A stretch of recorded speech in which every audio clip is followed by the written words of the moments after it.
I'm pushing start. All righty. Welcome to the sixth episode of Cutting the Chains podcast. Today's show is extremely important, and I have here Adrian Riley. How you doing? Doing well. How about yourself?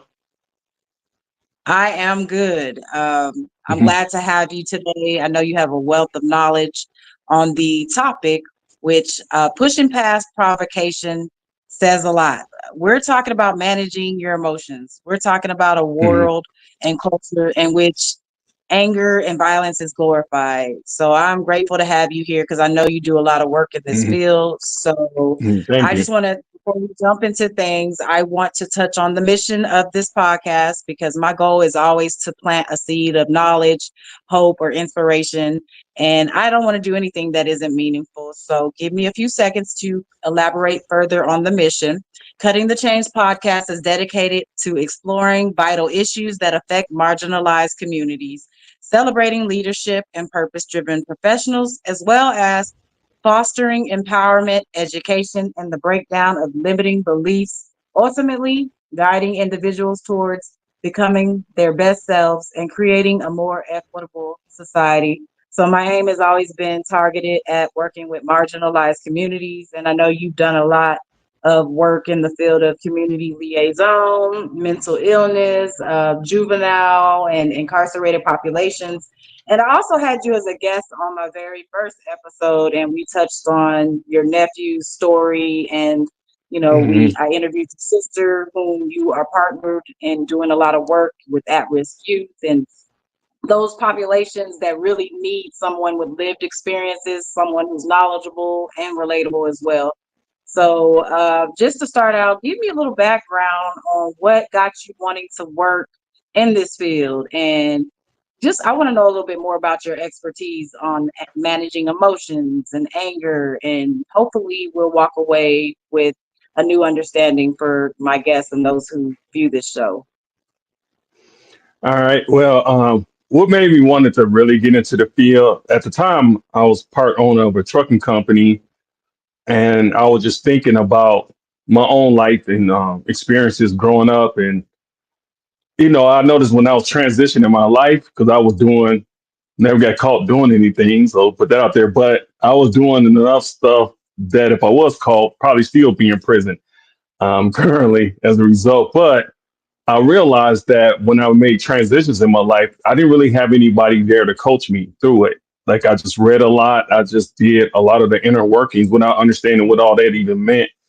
And so I wanted to go help kids. I said, if I'm gonna do this, I want to start with kids. So I left the trucking company and I went to work at a group home as a youth care worker, and it started from there. So going through the groups, but that's what drove me is like I want to do that for other kids. I want to help people because I just didn't have it. I didn't have someone to help me maneuver through renewing the mind or anything. And then over time, I started getting mentors. But initially, like the first year or so, yeah, it was rough.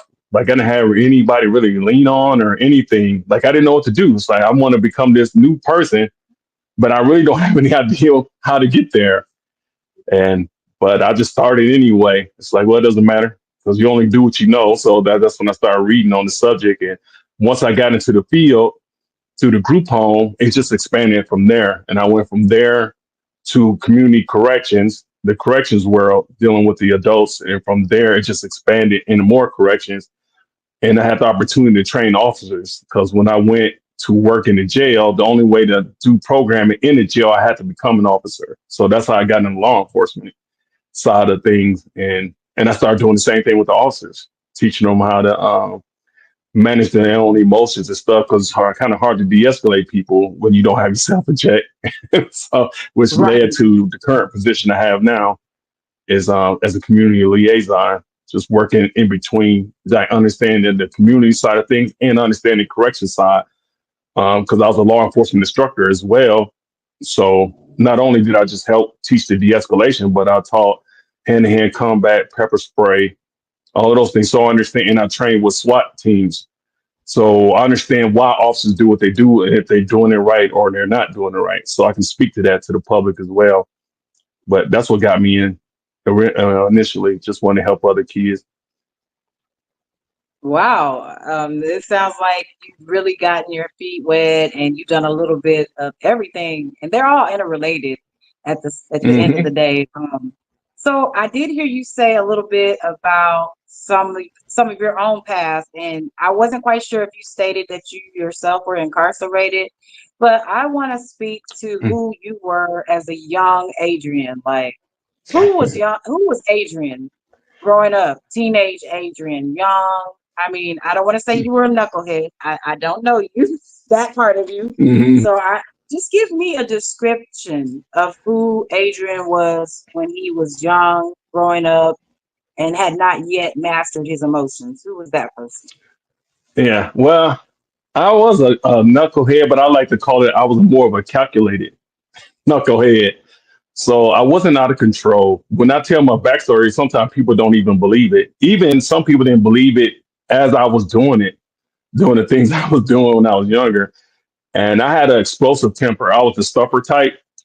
So a lot of stuff, I'll just build it and hold on to it. And then something small will happen and then I'll erupt.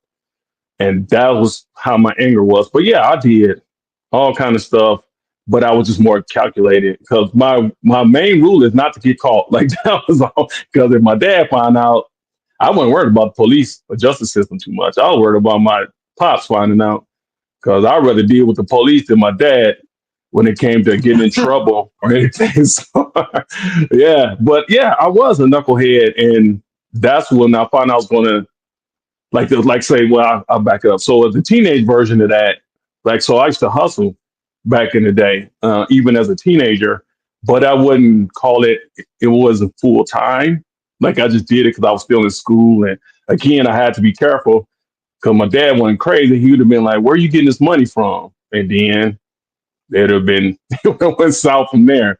But so it was just off and on, and I would do stuff like that. And that was my main thing. It was just, I love hustling. Like I love the money, not just the money, but the game itself, like making the money. Because when I was in Right. high school, I actually was like in DECA. So I was like studying business and everything. It was my electives. And that's when I went to college for a short time, was for business. 'Cause I just like business. But that was me. I was more, again, you will never really see me coming. I wasn't super loud or anything. Everybody out would be out front and I'll be in the back, but I'll be the one plotting everything, and then other people will execute it most of the time. Right. So that was me, the deviant knucklehead behind the scenes, pulling strings. And like I said, I would get my hands dirty too, but only if necessary. But yeah, those people didn't see it. I wasn't monstrous unless I had to be, Right.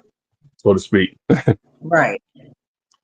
So obviously that really helps you in being able to work with different populations and being able to navigate all type of characters and personalities from your own past experiences and use that in the best way when you're like giving them intervention and when you're really working with Hmm. them so that they too can understand, hey, I can change. Because sometimes when you are wired that way, you think there is no other way because you know no other way and have not been shown. Yep, correct. And what made my job easier, especially in corrections, is that they already knew me from back then. So people, unless they was from out of town, I didn't have no problems in my groups because they just like they didn't even have an excuse because they couldn't say you couldn't change because I'm right in front of them, like literally doing like I'm the example of the change. So we didn't even have that discussion unless it was somebody who literally just didn't know who I was. And then if they try to, I go when you doing groups and they're like, oh, you don't know, you just read books, and I wouldn't say anything, and somebody else in the class was like, no, that's not the case. And then they'll tell stories of what we did together. It all depends on the person. They're like, yeah, me and him, or they call me Bullet. Me and Bullet did X, Y, Z. They was like, what? I'm like, yeah, yeah, it's true. But the work could be done. You could do the work. So I'm standing here showing you it could be done. Right. And speaking to the nickname Bullet, now I'm not sure, is that like, did you have an explosive power, like a gun temper, or what was the reason behind that nickname? Sure hate tell it is, but it's true and it's obvious too. So before I was even named my actual name, Adrian, So when I was born, and then it's still like that, I had a long head. I have a long head. So the nurse was like, "Here's little Bullet Head," and my mom loved nicknames, so she gave me that nickname Bullet as a result. And I literally had that nickname my whole life because my head is Oh, shaped. So oh and then it wow, got a that's different meaning as I hilarious. got older. Yeah, that's what is literally. I got that nickname for my actual name. So, Well, I guess like when you living in a rough environment, I would think somebody with a name like Bullet, you're gonna think it's coming from like some active action. So it's hilarious that now that you've explained it, that's funny. So yeah. okay, so Now, in if looking, somebody associated with that later because they didn't know the story, because I didn't really tell it, it was just like this, like, why they call you Bullet? Like, just because. That's all I was saying. Because I was so embarrassed of the I story. So I'll let people come up with whatever they wanted to. oh yeah, I agree. That would be helpful in certain environments to let them think what they're going to think. And just Mhm. speaking to, I know you mentioned a little briefly that you do groups. What's your experience in working with other individuals on their emotions and anger? And can you speak on that a little bit? Like, why is it important to get your anger under management? And how impactful is it in the group setting? Okay, like with men, like what I experienced is that if you create a safe environment where men can open up honestly, brutally honest, the impact is amazing because the thing is, like I have a saying when like my first day at group, and I will talk about the confidentiality. So like everything that is said in here stays in here, and I put a lot of emphasis on that, and I'm very strict about that because I want them to feel safe to open up. But once they feel that safety and they begin to trust each other within the group with that, yeah, they don't have any problems learning the tools how to manage the anger. Cause I will say this all the time in my class. I said, first of all, anger is good. It's like, yeah, it's like that's why we call it anger management. Anger is a great, healthy emotion to have. So we got to start exploring what do you do with it? It just, yeah, because they're trying to get rid of the anger. It's like, no, that's you need anger. So you need anger to because anger is letting you know something's wrong. And then now it's just learning to figure out what does that mean within yourself. So when I'm having this dialogue and they had the space to start unpacking what's going on in their mind and their emotions. And with guys, I noticed we don't always have the words. So we start learning how do you start describing your feelings, put words to it, because that's what they struggle with the most. And I don't, beat them up over that. I mean, I had to go through that too, like learning how you put your other than using just anger, because that's why sometimes men will explode or do something. 'Cause they like I'm either happy or I'm angry. Like they don't know how to express any other emotion too much. So we go through that. But yeah, they open to it once they know nothing is going to get outside of the group. They open right up and they don't have any Right. problems talking about. And it's amazing to watch. I've watched many men just break down once they realize what they trauma came from, like what triggers a lot of this stuff. I mean, many times, and people will ask me that because other facilitators we'll be doing the same anger management class, and it's like, why do men always cry in your class? And it's like because it's safe for them to do so. It's safe for them. I make it safe for them to explore the pain and everything, and then it just comes out.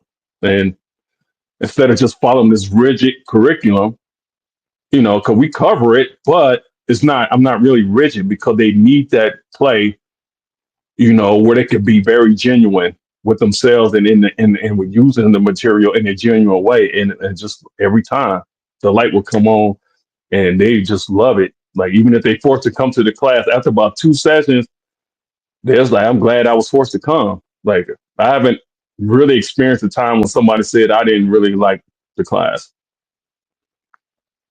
Right. Wow. So just to add in on some of the things that you shared, I have some information and some statistics that I want to share out and then get Hmm. your take on them. So the average adult gets angry about 14 times a week. And that just speaks to what you said about anger is a normal emotion and that we should get anger, but it's how we manage it that makes it Hmm. harmful. So, okay, 30% of adults say that they have a hard time controlling their anger. So that just allows us to know there's a great deal of people who are struggling. Feeling angry can increase your heart rate and blood pressure. So that's helpful to know with your health. And if Hmm. you're already stressed out, you might want to be mindful of how you are expressing your anger. Chronic anger has been linked to a higher risk of heart disease. Frequent anger can weaken the immune system, and then anger can sometimes be a symptom of depression. That's that's helpful to note. And around Yeah. 16.9% adults in the US have experienced anger issues. Anger is associated with the increased risk of heart disease. Again, that's tied in there. 70% of the time, our anger responses are due to underlying emotions like hurt, frustration, or fear. And Hmm. suppressing anger can lead to higher blood pressure and increased risk of heart disease. Those are your people who just have no type of, response or outlet when they're upset. So usually those are sometimes people that you will see with a massive heart attack because you're not doing Yeah. anything to let go of all of that energy and that tension. And then chronic anger is associated with poorer overall physical health. And these were pulled from the Anger Statistics Market Data Report from 2024. So they're very current. So I want to start with the 70% of the time our anger responses are due to underlying emotions like hurt, frustration, or Hmm. fear, and get your take on that. Yeah. Like, so one of the things I try to do is help them explore themselves. So like trauma, I give you an example. There was a guy, like he always had to look fresh all the time. Like that was his thing. And so it was like, well, where did this come from? Because he would do whatever it takes. He would do anything illegal, sell dope, steal, whatever. Like it was very important to him. So long story short, one day we were just kind of talking, vibing off each other, trading war stories, so to speak. And he mentioned a time where when he was a kid, his parents were struck out, and so he couldn't really wash his clothes, or whatever, and he tried to wash them himself. Because the parent, he was just being neglected, and he went to school, and a teacher pulled him in front of the class and told him how much he stank and his clothes would look horrible and everything. And he was just talking about it, like just in general. And when he finished talking about it, I said, "You just figured out why you do what you do." Like, do you? And then he just like thought about it for a second. He just broke down because he never made that connection. Like a lot of his cousins, if anybody would try to shame him or anything, he would go berserk. And I was like, yeah, that's where that came from. That situation in school. So once we helped them identify that trauma, then I walked them through going back in that moment and learning how to deal with the emotions tied to that, even as like I kind of called like being your younger self again, like how to forgive the teacher and everything. So we went through all of that, and it's outlook his outlook on life and everything changed dramatically. Like as I followed up with him years later. So yeah, it is that, and a lot of people, including myself, like I had to go and do that work to figure out what ties to like me even building up my emotions. So, and where that came from, it just in my own life, I didn't have anybody to share with. So my sister's 7 years older than me. So when she moved, it was just me. So anything I went through in life, whatever, most of the time I just dealt with it myself.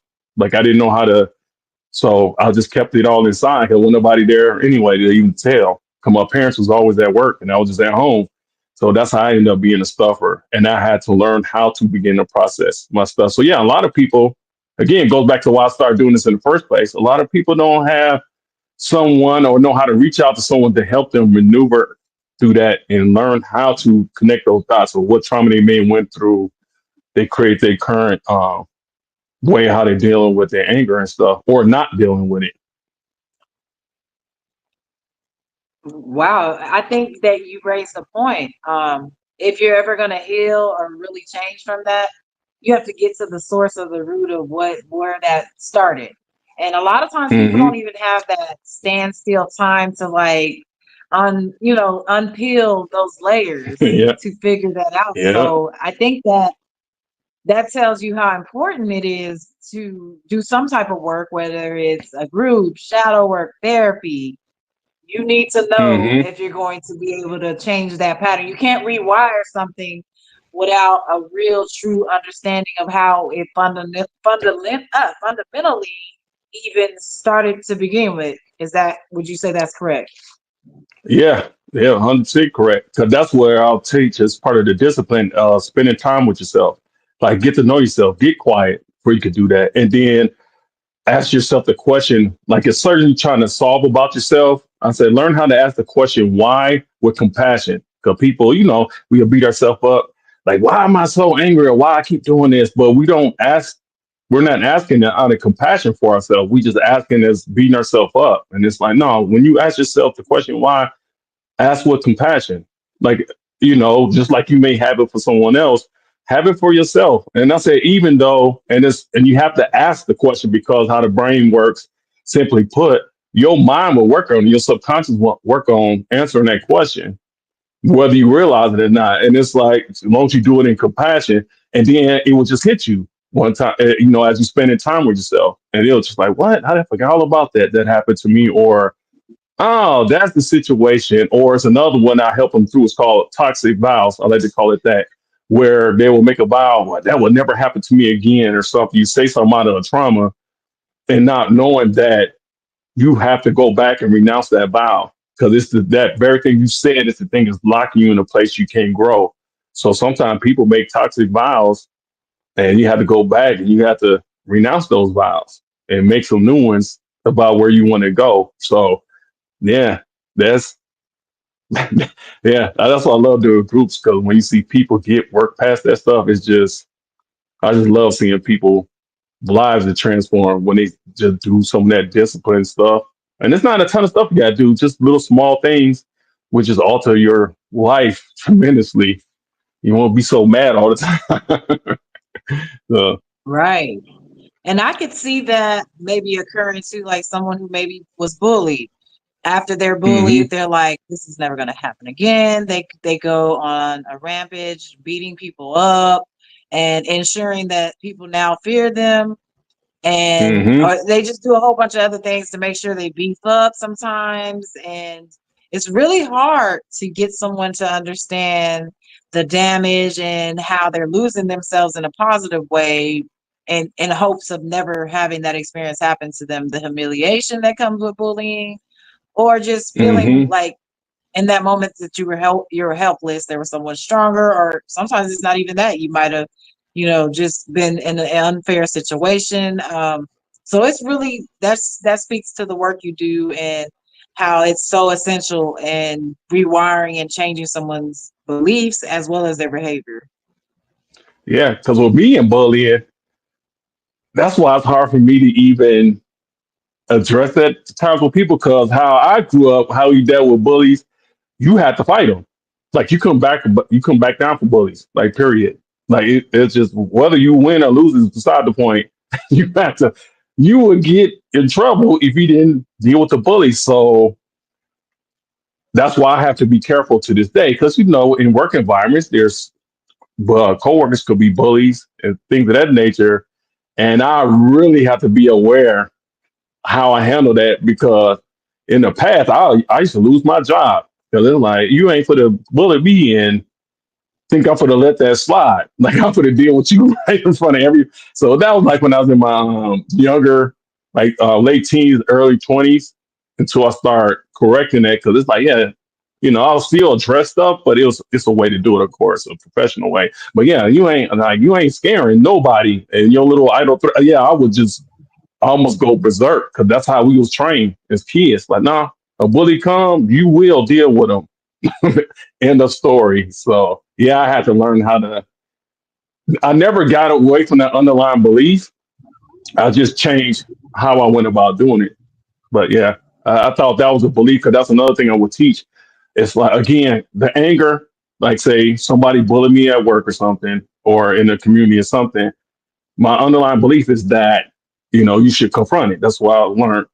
And then it's like, okay, the way I'm doing it at the time is not getting great outcomes for myself or the other person. So then what I did is just start like, well, how can work out a win-win if I address the situation, if it's possible. So I start adding different stuff I never dealt with, got rid of the underlying belief because I still think you should confront them.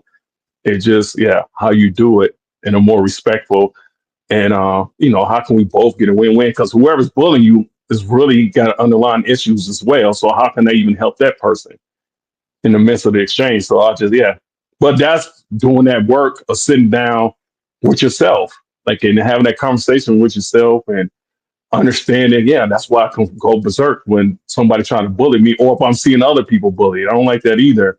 And but I had to do that work, and it's like, okay, this is what I'm going to do from here on out, and see how it works, and do I get better outcomes? And it works, so that's why I just stick with that. Oh, that sound, yeah, you definitely, I agree with you. And I also wanted to touch on the one statistic that the average adult gets angry about 14 times a week. That just says, if we look at that and break that down, that's saying two times per day, you're gonna have a moment where you may be triggered, you may lose your cool. Would you say that's about correct? If we for you, like if 14 times a week, would you say that's normal, or is that the people that need a little help? I would say that normal, because mine is probably twice that personally. Like, I don't like fly off the handle, but I deal in the community a lot. So for me, that's probably even double because of the nature of what I do. But again, it goes back to what I was saying earlier about managing it or understanding it, spending that time with you. So if I get upset about something, for one, it's nobody else's fault off top, because it's not, I don't care what they did. If I'm angered, that's all me. It's just like, so again, why did that situation make me upset, or what they said? I do self exploration, not blame other people. Even if they disrespected me, like, it doesn't matter. It's like, okay, it's not about what they do, it's how I respond. So I believe that, because I see people all the time they mad and stuff, but that's why I try to coach them into, don't try to avoid it. Just use that time to understand why is it causing you to be angry, and you respond in this way. Because again, the problem ain't with other people. It's, and and I use problem loosely. The issue is with you. So figure out, why is that the case? You know, and then once you find it out or understand it, what are the steps you can do? Because I can get upset and then just de-escalate, like, right behind it, because I've been doing it for so long. So if that made me upset, and it's like, whatever. So I can just blow it off, because I already done all the work in advance. I know what my buttons are, my triggers are. I know when somebody's crossed my boundary. I'm very well aware of those things. So when it happened, the anger doesn't stay. It's just like, I'll just address it within myself and keep it pushing. But the average person, again, that's a skill set. So people will have to, if they learn that skill set, those 14 times of anger a week, whatever. What I see is that when they don't address it, it just builds up. And so you see it play out in road rage. That's why you're seeing that increasing like crazy. People crashing out at restaurants because their food order is wrong. I mean, it's just like, a lot of people is not learning the skills to just, hey, it's food. They got your order wrong. Just ask them to correct it or just eat it. But I believe that, because I'm seeing an uptick of people just crashing out because they so upset. So I believe that's that 100%. I think it's probably even more, to be honest. Yeah, I think it probably is. They probably haven't even interviewed the people who really have Hmm. that type of issue. I can even speak to that. I was in a nail salon a couple of weeks ago, and I'm not even sure if it's an underlying mental illness or any type of trauma sometimes. Like, I think it's like the norm in some areas, like it's normalized to behave that way. There was a lady getting a Hmm. pedicure, and the lady who was doing the pedi, she couldn't really speak, great English. The woman's yelling at her, berating her. She just screamed, start cussing because I guess she nicked her bruise. It was it was it was horrible to watch, even for myself, because I don't like bullies. But Hmm. at the same time, I understand you're in pain. She might have touched your bruise, but when is it beyond, like, okay, you have something that you need to work through with therapy, and just blatant disrespect? It's a learned behavior. Not only that, in between berating this worker, they were like reciting, words to some song. It was like these Glorilla rap. and I almost started wondering if it was what they Yeah. were reciting. It was a woman and it was her mother, and honestly, the mother was like 40, mid 40s, maybe. It's hard to tell. Hmm. That had nothing to do with it, but they like in between cursing the women out in the salon, they would start recanting these lyrics in unison. And I think when they initially walked in, they were all cheerful and happy. I think it has something to do with the alignment of the words. Like some of the words were like, "When you see me with your man," something. I can't tell you like the exact words, but it was like when I pull up. I said, I feel like those words are throwing them like mentally, like throwing them into this like attitude. And it was obvious how she was like, it was making them look unbalanced and unstable. Honestly, Hmm. you're smiling when you walk in, and now you're angry. And then she would angrily curse out the lady that was doing her feet and then get back to the words and just be back in. It was a lot. It was a lot. And I also was remembering, like, is it the music? Like, I mean, because it's giving you this attitude, I don't care, I'll pull up on your block and fight. And that was some of the Hmm. words that were in the song. I remember hearing that and I'm thinking, I don't even know. Then I also was wondering, like, is there a cognitive deficiency there sometimes, like that makes Yeah. people think or like if that's all you see, that's normal for you, and you might already be cognitively challenged, so you're just mocking what you see. Hmm. And that made me think about what I would tell people. It's like you are what you eat spiritually. So whatever you feed, there's like whatever you feed the brain, it doesn't go anywhere. The brain stores everything. And like I said, and then if this frontal lobe ain't up to speed, without the filtering what's coming out because what you fed it. Yeah, you'll see. I've seen that so many times when the people on the court they quoting because they nervous. They start quoting rap songs to themselves that was similar to the situation they was in and everything. It just comes out of them. And then you see that even in law enforcement field. So when you're doing firearms training, there's it's called low ready. So it's the way you hold the weapon is down. But we'll notice that when stress is added to a situation, people be walking around with their weapon up like this, like on TV, which is no, you don't do that. But they seen it so much on TV, subconsciously they just when they stressed out, it just they'll just do it automatically. And we have to correct it all the time. I'm like, no, you don't hold your weapon in the air like that. And yeah, but that's where that being self-aware coming in at and doing that work of understanding what outcome you want in situation. And I give you an example when it was a guy deal for the he was when locked down, so I went in there and I did violate what we were supposed to do, like the protocol. I wasn't in charge of the scene, but I stepped in and diffused the situation. Like technically, I wasn't supposed to do that, but I noticed something. I had a good report the inmate, and I diffused it. And the woman cussed me out, like the officer who was in charge of the scene. I mean, this woman cussed me up one side and down the other, like in front of everybody. And I just sat there and I just smiled. Like I just smiled at her. It's like, okay, that's all right. And then my coworkers came to me and it's like, I can't believe you let that, you didn't do anything or you just sat there and smile. I was like, well, yeah, okay. I mean, yeah, did it make me upset? Yeah, sure. I was upset. But I'll tell them my thoughts. I said, the thing is, one, I was just listening to what she was saying. I said, what she was saying was correct. She could have said it better, but yeah, that's yeah.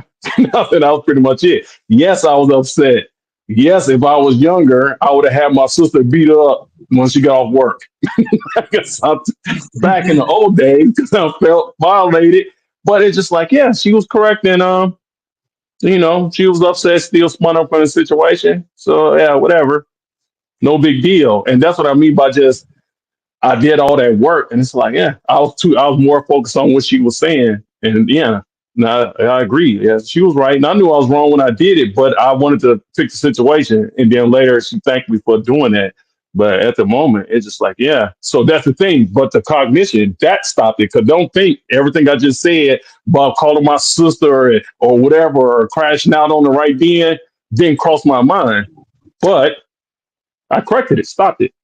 Yeah, no, this is the play you're gonna make because I did all that work way before that moment happened, like the inner work. So, it's something's called guided imagery. I would do like moments like that. I will practice stuff like that in my mind and what behavior I want to have. Like I will just practice it. I was like, this is the behavior I want to have versus this. And I don't care what it look like with other people. It's just, but yeah, so I'll use the technique and teach other people that guided imagery. So if somebody do make you upset or hit your buttons or your pet peeve, it's already programmed. I train myself over and over and over mentally. And I taught this to officers as well, how to play that out because the brain works the same way, whether you physically do it or you ruminate on it. Like it's the your brain will respond the same way. So, Yeah, I think those techniques you speak of are very useful. I do know myself in working with, working in the capacity as a coach and as a therapist. There were a lot of useful techniques you can do. You can visualize yourself shooting down models. You can visualize yourself throwing a hmm target or throwing a dart. They can be very helpful. See yourself freezing in your mind, saying pause, just so that you don't react and you are able to kind of get yourself under control. And you don't want to, and this is a reactive world we live in. And I know I kind of hmm briefly touched on that situation that I observed while in the salon. And when should you become aware, or what are the signs that, hey, I need to get this under control? I know you work with mandated oh clients. yeah. Sometimes you don't get that option to say, hey, let me go and empower myself and do the work. But what are the signs that you have an anger problem? Some people don't even know they do because, like I said, it's norm. The people you hang around do this, hmm your parents did this, your grandparents do this. So that is normalized in your community. And then it is not until you get away from that and you're around other people who are like, I don't think punching the wall is the most healthy, solution, or self-harming hmm is a tool that people use. So give me some indicators that whoever's watching might be going through something like this, like, and they're just not aware. What are some of the indicators that you probably have a problem with your anger? Yeah, like the main one is the what I normally see is the lashing out over something that seems trivial. And like you hit on it earlier, most of the time they know they may have an anger issue, but they just kind of in denial about it, so they won't really. But yeah, but normally it's like lashing out. Like I've noticed that people lash out on something small. I've done it myself, which I talked about earlier, and I will try to tell people if other people's telling you more than one you have an anger problem, that you have one because it all manifests different. The common one is always just lashing out and hurting other people or cussing people out and stuff. They just seem like they have no kind of tact or control, however that play out. So that's the main thing I noticed. It's just that, yeah, it's like it's so overt. It's just like, whoa, like what is wrong with that? Why are they talking like that, or why are they flailing, or like, and you like said, the other one is the self harm. But normally it's just the lashing out. Everyone I ever, and I wouldn't even say to them that they have an anger problem. Too, I'll just say to them, it's like, hey, like you say, hey, brother, like, hey, how did that punch in a wall, a punch of stuff you can't break? Like, how did that work out for you? Like, is that something you think you see yourself doing in the future? And I can just keep doing that, or what? And they're like, I don't know. And then that's but it'll get the conversation open. But that's what I normally see is just the outlet, especially nowadays, is something real small and they just be way over the top of what they anger response. And yeah, I see it even yesterday. I see people just, bump somebody and they almost ready to kill them. It's like, man, it was an accident. But yeah, that was the main ones. Like off the top of my head, I would think that indicate there's an anger problem. Like there's that and last night. But another one is just again, if other people got to really start listening to how people experience you. Because if people are saying to you, you have an anger problem, like you might want to start listening. Because I knew I had like my lashing out thing. My family used to say it to me all the time. It's like, yeah, you can get nuts. like in certain situations, whatever. And I was like, yep. I wasn't in denial. I was like, okay, yeah. And yeah, I didn't, at the time I wasn't looking at changing it. I didn't care. But yeah, that was it. It was like, so for me, and it was always that. It was something so small and I would just super overreact. And that's what I would tell people. It's like, nah, you're not reacting to that. There's some other stuff underneath there. But that will be some red flag stuff you look at too, like how other people experience your anger and you just lashing out, be paying closer attention to what you lashing out over, because Right. yeah, it's just, that's the main two things, especially inside in prison.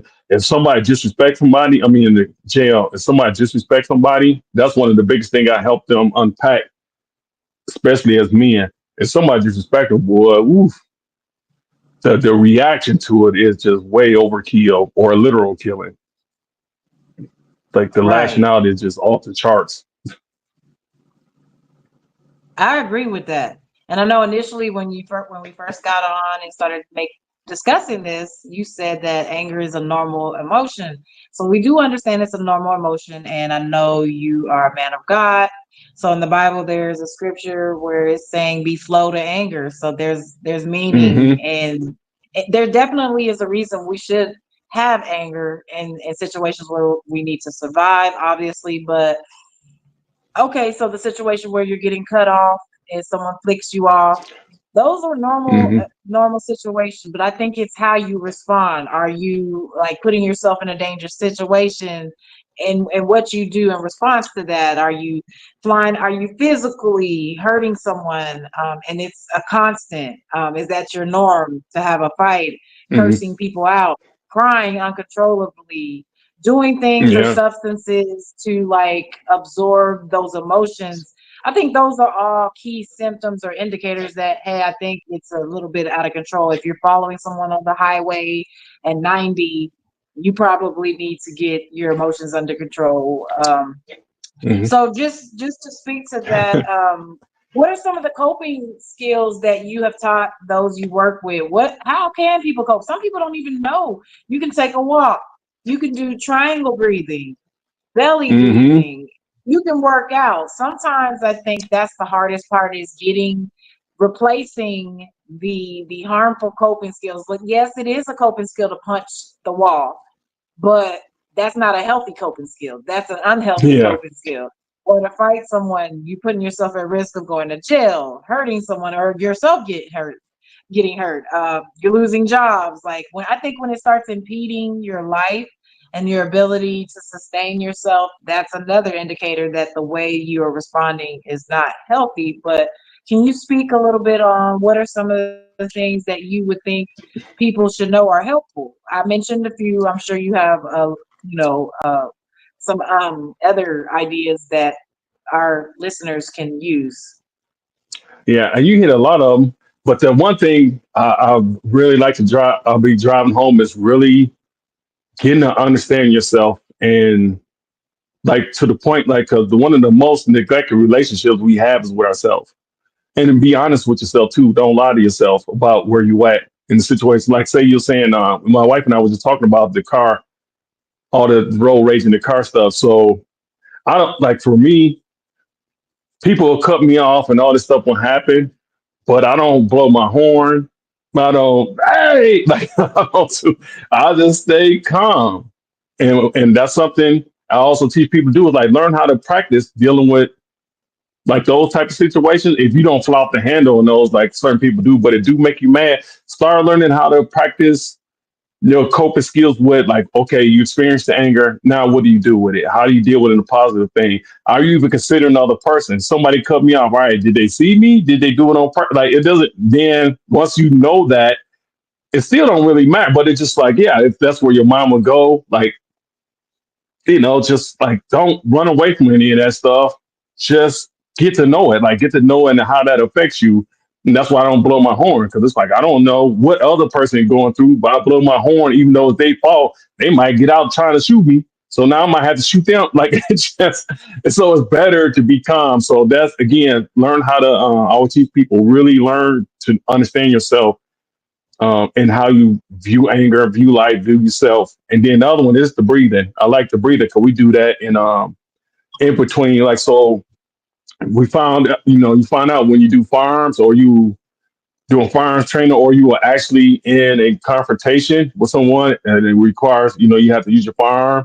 People wasn't breathing during those times. Like people literally passed out after the whole exchange happened because they was holding their breath. So yeah, that's one of the techniques I would teach too, like the 4 seconds in and the 4 seconds out, to breathe in, like get space and and just take that time to breathe. Cause we had that at the, and I used it 2 times where I had got space so I could do the breathing and just talk myself off the ledge. And then one of those times I just asked to go home because I couldn't bring myself back. I was that upset, and it's good to be in an environment where a working environment where they okay with that. But I literally went to them. It's like I can't bring myself down. The breathe is not working. Me identifying what's going on and consciously bringing myself back. It's like I'm beyond that.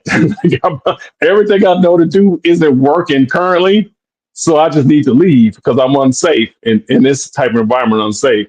So that's one of the other techniques is like learning, have somebody there to help you know that you're on this journey and changing your behavior, have an accountability partner and letting people know in your life where they can be the support to you.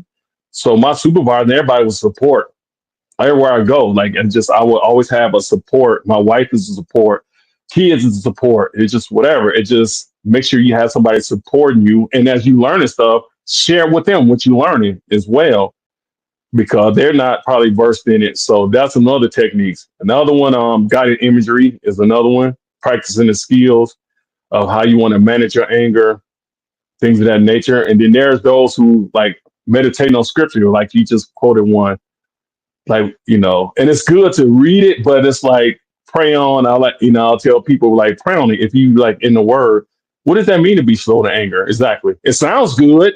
And it's like, how do you put that in practice? How do you put being slow to anger in practice?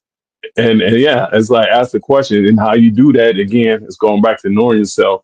So the ones I noticed that people use the most is the breathing and the um like having people like the accountability partner thing, like the men especially, because if you go into like sometimes they use the guided imagery. I heard them talk about that, but if you hit them with too much, they kind of don't do anything. So it seems like they like the breathing because they keep be by themselves or get space. Of course, they seem to like that, and I'll talk about that to going for a walk in the context of it's like whenever you because in jail it has a unique smell there at times. And I said, whenever you think you're gonna crash out, do something stupid, take a walk and take in all that free air. Just take in the free air and just breathe. And then think about how it's smelling in jail or how you'll it's like they said I talked to people, they said they use that one quite a bit. That one they like go to the park and walk and then I'll teach them this too. If they use that technique to walk in the park or walk, and that's like really, and I was jokingly, and which I was serious though, but taking in the air, I said, but also observe nature itself. Like really look at it. Like take your time. And I told my son this once.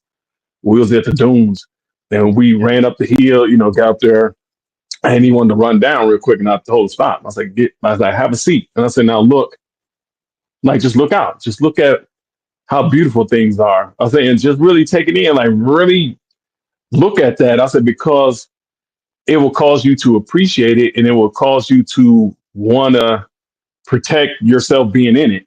Like, because it's harder to make decisions where you could be dead or you locked away from being able to experience this. It's like, yeah, no, taking it all in will really help you get some perspective of, hey, maybe I need to, even if you don't know how to at the time, it can start make you think like, yeah, I don't want to lose this. I don't want to be around losing the being around my family, any of that stuff. Like, yeah, so I better make a better decision. And so, yeah, and walking people through that. So that's some of the techniques, the primary ones that I noticed that people gravitate to the most. Well, thank you for sharing some of those. I hope that those are helpful for somebody, who's watching or listening, because sometimes people have not developed a toolkit, and what works for one person may not work for another. Some may want to play a song, and that song may irritate another person's spirit. So we are all wired Yeah. differently. And Yeah. just to wrapping things up, can you drop any last minute nuggets to someone who still maybe has not connected with the message, um, that might can inspire them to really make some changes in getting their emotions under control and their anger managed, who still is not understanding the importance on why it's imperative that you do that work? Yeah. One of the things I would like to revisit is that I notice with people with anger issues, a lot of time they really are their own worst critic as well. And there's nothing wrong with trying to correct yourself, but that's not even what you're doing. Like people really have a problem with just beating up themselves. And I had that issue early on. And really, like, give yourself a break. I'm not saying not holding yourself accountable, but learn how to have some compassion and love for yourself. Because I noticed with some of the people that have anger issues, a lot of times they had a bad shake somewhere. Like normally it'd be family or loved ones or someone, they thought that should really love them in a specific way or do things, or they didn't do it, or they're traumatized by them. Like they have a lot of, anger issues and they beat themselves up because they don't feel value. And it's hard to try to bring value to yourself when it's not always affirmed outwardly, like, with family or loved ones or friends or coworkers. But learn how to practice that. Learn how to practice adding value to yourself and having compassion and mercy for yourself. And as you go through this, so you can learn how to do it and read everything, because what I'll find at times people will feel like sometimes they don't even deserve it for whatever reason, because I don't feel valued by so and so. And I struggle with that, some of that, because as a kid I was by myself all the time. So being a latchkey kid, and it's like, well, it doesn't seem like I matter, or whatever. And I know I did, but it just there wasn't a lot of validation. So yeah, like have compassion on yourself. Like really learn how to. And you hear this thrown around a lot about loving yourself, and it's like, yeah, but really look at what that means, because when you look at the word love and we hear the Greek word agape used, you hear people say that, but really not understanding how that applies to yourself. Agape love means unconditional love, like love yourself in spite of yourself unconditionally, and you will be, and it'll make the work easier when you're working on whether dealing with your anger emotions or depression, whatever, any of those emotions. The more you can learn how to love yourself and love you in spite of you, the easier the work will be. Not saying it's going to be real easy, because anything worth having is, it's not always easy, but it makes it easier because you're really having compassion and love for yourself, and you're doing it for that reason. And then the second part of that is people get to experience the love you have for yourself in the relationships you have with others, whether it's friendship, your husband, wife, your children, the more you do that work. So it's worth it, because when I got to the place where, because I'm smile all the time, people always talk about that, and they're just like, you just have so much joy and everything. And it's like, yeah. And you can say Jesus is the reason for that, which is true. But again, it's just not automatic. Yeah, Jesus did it. Well, yes, but like what's going on in the inside, you still have to accept all of that. Everything about the Holy Spirit and everything, you have to accept that. But if you don't have compassion and love for yourself, a lot of times you will reject that very thing. So yeah, you will reject Jesus if you don't feel like you're worthy, or you don't have that love for yourself. So, but yeah, that's what I would like to put out there for people. Just and also be honest with yourself again. I am very brutally honest about like where I'm at, good, bad, or indifferent. I tell everybody that what you see is what you get. It's just hey, I'm working on stuff still, but I am brutally honest. If certain things has bothered me really, really bad, I just say it. Like it all depends. I don't tell the whole world, but I will tell people. Like, are you okay, Adrian? Like, no, I'm not. I'm not okay. Not doing well at all with this situation. So I'm gonna go take some time to think about why am I so bent out of shape about this in particular, and why am I so shook. So yeah, I'll just throw that out there for everybody, for your listeners. Yeah, hope that makes sense. But Oh yeah, it really does. And I think there's power in that message. And self-love is having compassion for yourself, but also the importance of acceptance, owning who you Mhm, are so that you can make the plan and the revisions necessary to move forward. You have to accept your reality. And sometimes that can be mhm, difficult when it's a lot of layers to unravel.